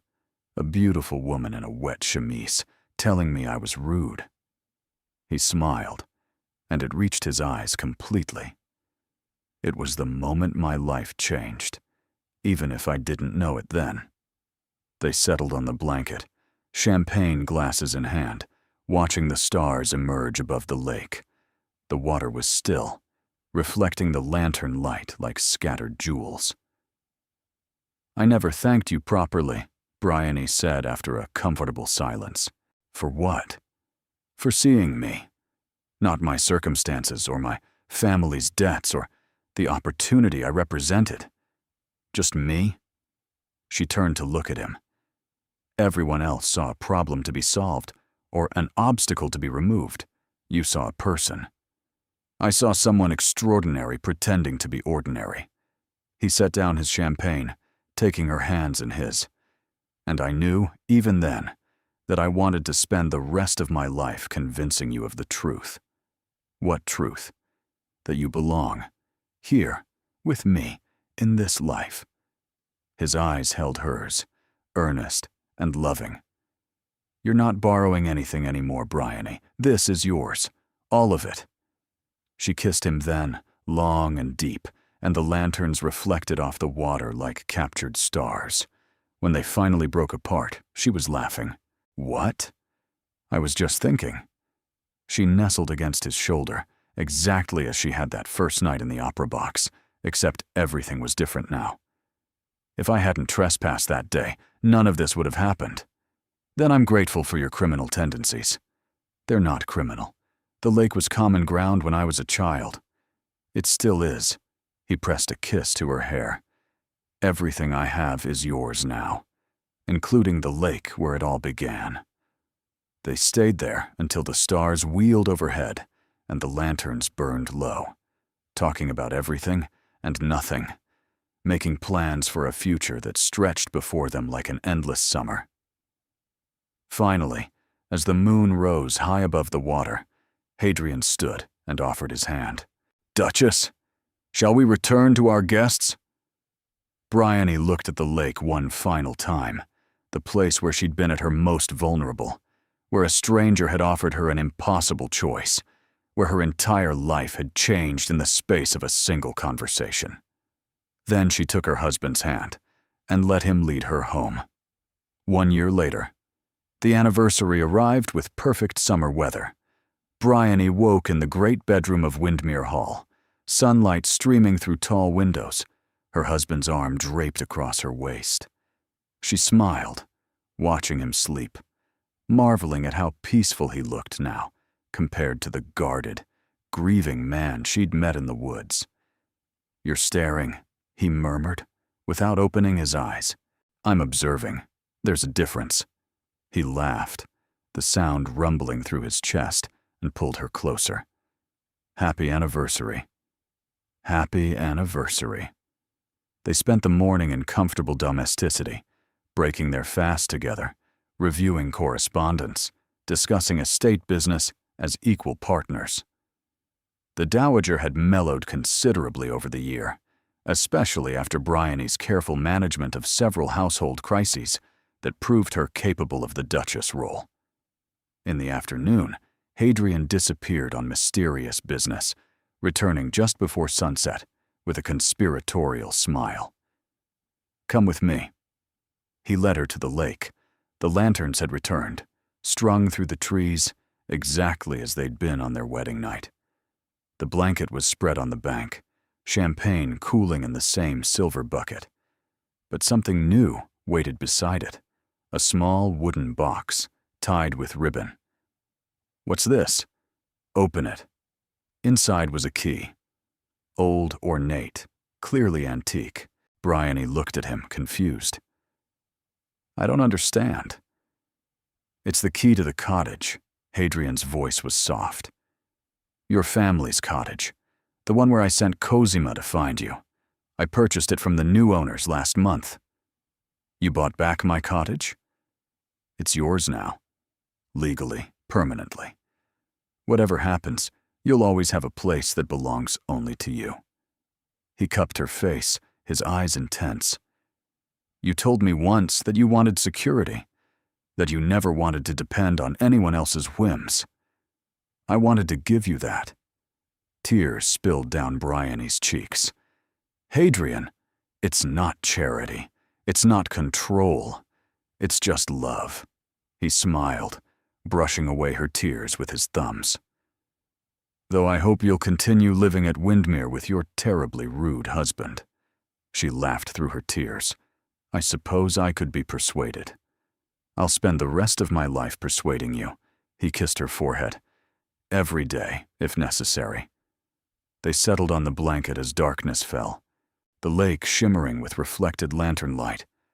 Bryony leaned against Hadrian's shoulder, the key clutched in her hand, her heart so full it ached. "Do you remember what you said to me that first day?" she asked. "I believe I accused you of trespassing. After that, you said you had an arrangement to propose, something that might benefit us both considerably." I may have underestimated how considerably. His arm tightened around her. I thought I was buying time to grieve. Instead, I found a reason to live. Do you ever regret it? Choosing scandal over suitability? Never. The word was instant, absolute. My grandmother still makes pointed comments about proper protocols. Society still whispers about our unconventional beginning. But every morning, I wake up beside you, and I know I made the only choice that mattered. Bryony smiled, tilting her face up for a kiss. Even though I was trespassing? Especially because you were trespassing. He kissed her deeply, thoroughly, with the practiced passion of a year's worth of love. You trespassed into my lake, my house, and my heart. I've never been happier to catch a criminal. I told you it wasn't criminal. It was fate. He pulled back, his expression softening into something profound. The best thing that ever happened to me wore a wet chemise and negotiated terms like she was the one with all the power. I learned from the best. You learned from yourself. He tucked a strand of hair behind her ear. That's what I love most about you. No one taught you how to be brave. You just are. They stayed at the lake until the stars emerged, until the champagne was empty and the lanterns burned low, until the night wrapped around them like a blessing. When they finally returned to the house, walking hand in hand through the moonlit gardens, Bryony looked back one last time at the water that had changed everything. Some journeys began with careful planning, with maps and provisions and clear destinations. Theirs had begun with reckless swimming and borrowed dresses and a proposition too absurd to accept. She wouldn't have had it any other way. Thank you for being here. You are the reason these stories exist, because you believe in love that defies expectation, in characters who fight for happiness despite impossible odds, in endings that feel earned and true. Your presence makes this space warm and welcoming, and I am grateful for every moment you spend with these characters. Do you have a favorite line or scene? Your engagement helps me understand what moves you, what keeps you listening, and what kinds of stories to create next. Consider subscribing if you'd like more stories with emotional depth and genuine character growth. Thank you for being here. You make this community what it is.